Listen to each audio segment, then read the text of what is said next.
Pagbasa mula sa aklat ng Eksodo.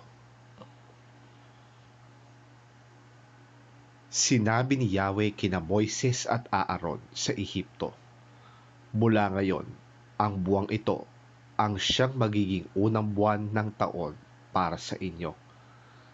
At sabihin niyo sa buong sambayanan ng Israel na sa ikasampung araw ng buwang ito, bawat pamilya ay pipili ng isang tupa o batang kambing para sa kanila.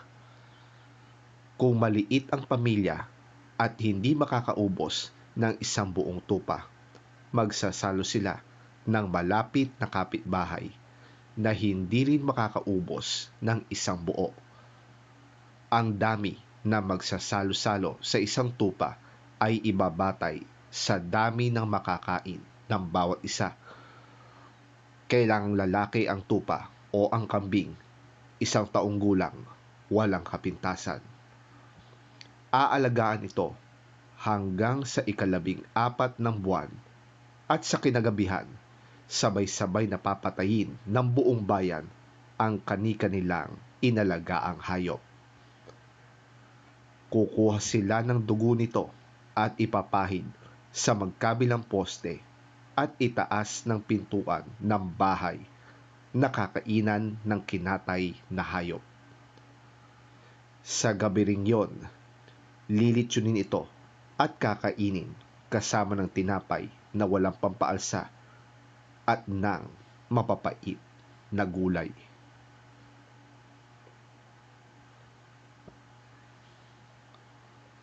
Kapag kakainin na ninyo ito, dapat nakabihis na kayo, nakasandalyas at may hawak na tungkod.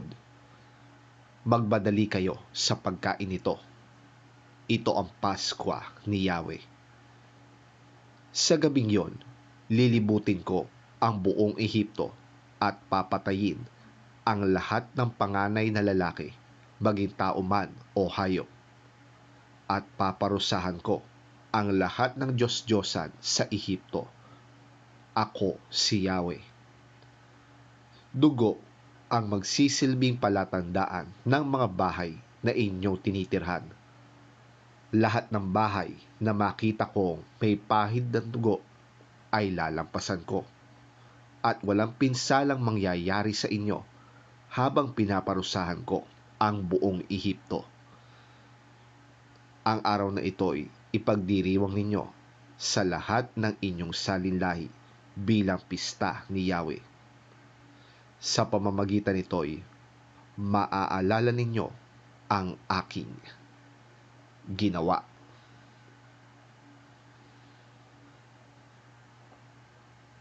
Ang salita ng Diyos. Salamat sa Diyos. Pagbasa mula sa unang sulat ni Apostol San Pablo sa mga taga-Korinto. Ito ang katuroang tinanggap ko sa Panginoon at ibinigay ko naman sa inyo. Noong gabi siya'y ipagkanulo, ang Panginoong Hesus ay dumampot ng tinapay, nagpasalamat at pinagpira-piraso yon at sinabi, "Ito ang aking katawan na inihahandog para sa inyo. Gawin ninyo ito bilang pag-aalaala sa akin." Matapos maghapunan, dumampot din siya ng kopa at sinabi, "Ang kopang ito ay ang bagong tipan ng Diyos na pinagtibay ng aking dugo. Tuwing iinumin ninyo ito, gawin ninyo bilang pag-aalaala sa akin. Sapagkat tuwing kakain kayo ng tinapay na ito at iinom sa kopang ito, ipinapahayag ninyo ang kamatayan ng Panginoon hanggang sa kanyang muling pagparito."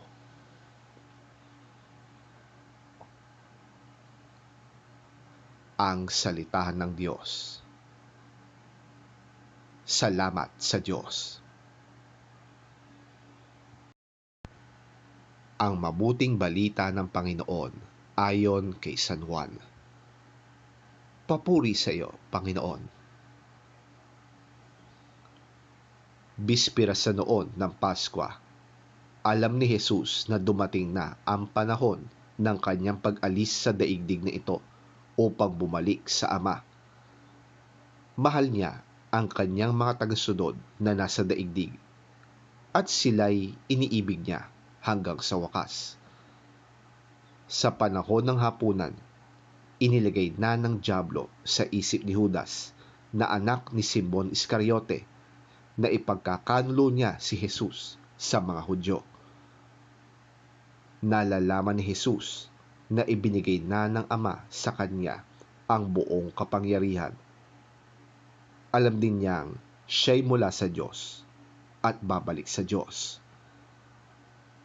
Kaya't siya'y tumayo mula sa hapag, nag-alis ng panlabas na balabal at nagbigkis ng tuwalya sa baywang. Pagkatapos, naglagay siya ng tubig sa palanggana at sinimulang hugasan ang paa ng mga alagad at pinunasan ng tuwalyang nakabigkis sa kanyang bewang. Paglapit niya kay Simon Pedro, tumutol ito. Sabi niya, "Panginoon, kayo bang maghuhugas ng aking mga paa?" Sumagot si Jesus, "Hindi mo nauunawaan ngayon ang ginagawa ko, ngunit mauunawaan mo rin pagkatapos." Muling nagsalita si Pedro, "Hinding-hindi ko pahuhugasan sa inyo ang aking mga paa." Ngunit sinabi ni Jesus, "Malibang hugasan kita, wala kang bahagi sa akin." Dahil dito'y sinabi ni Simon Pedro, "Kung gayon, hindi lamang ang mga paa ko, kundi pati na rin ang aking mga kamay at ulo."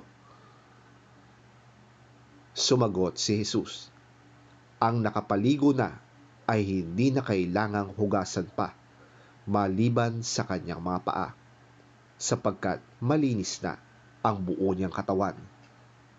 At kayo'y malinis na, subalit hindi lahat."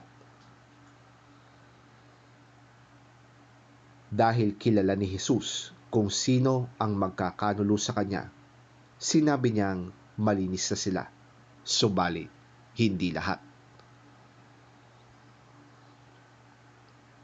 Nang mahugasan na ni Jesus ang kanilang mga paa, muli niyang isinuot ang kanyang balabal at nagbalik sa hapag.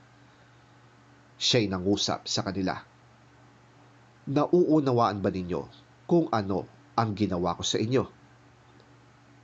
Tinatawag ninyo akong Guro at Panginoon, at tama kayo, sapagkat ako nga yon. Dahil akong Panginoon at Guro ninyo ay naghugas ng inyong mga paa, dapat din gawin ninyo ito sa isa't isa. Binigyan ko kayo ng halimbawa upang inyong tularan."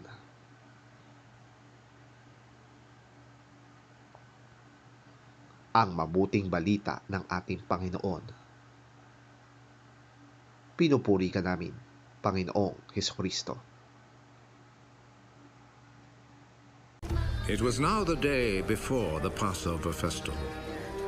Jesus knew that the hour had come for him to leave this world and go to the Father. He had always loved those in the world who were his own, and he loved them to the very end.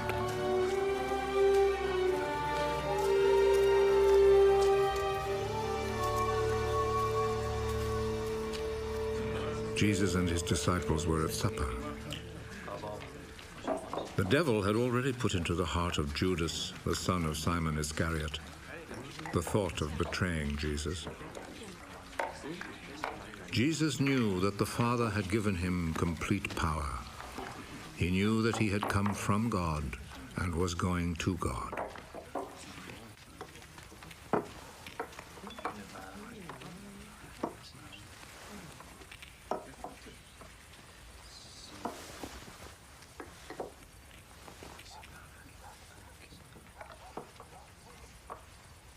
So he rose from the table, took off his outer garment, and tied a towel round his waist.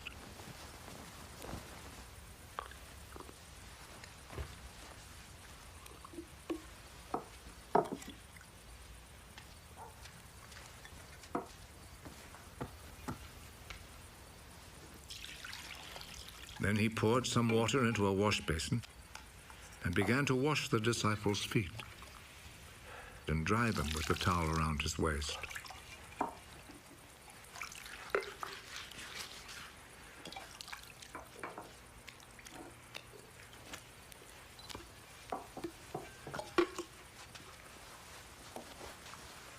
He came to Simon Peter. Are you going to wash my feet, Lord? You do not understand now what I am doing, but you will understand later. Never, at any time, will you wash my feet. If I do not wash your feet, you will no longer be my disciple. Lord, do not wash only my feet, and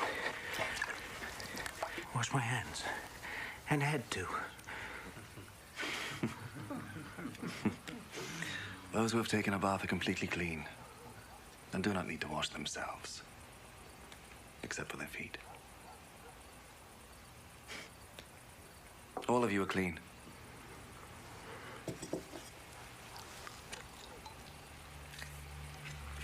All except one. Jesus already knew who was going to betray him. That is why he said, "All of you except one are clean."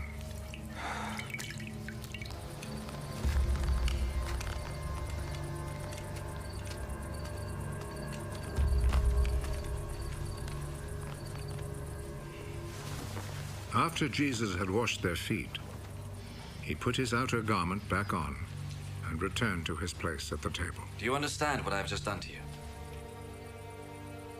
You call me teacher and Lord. And it is right that you should do so because that is what I am. I, your Lord and teacher, have just washed your feet. You then should wash one another's feet. I have set an example for you, so that you will do just what I have done for you.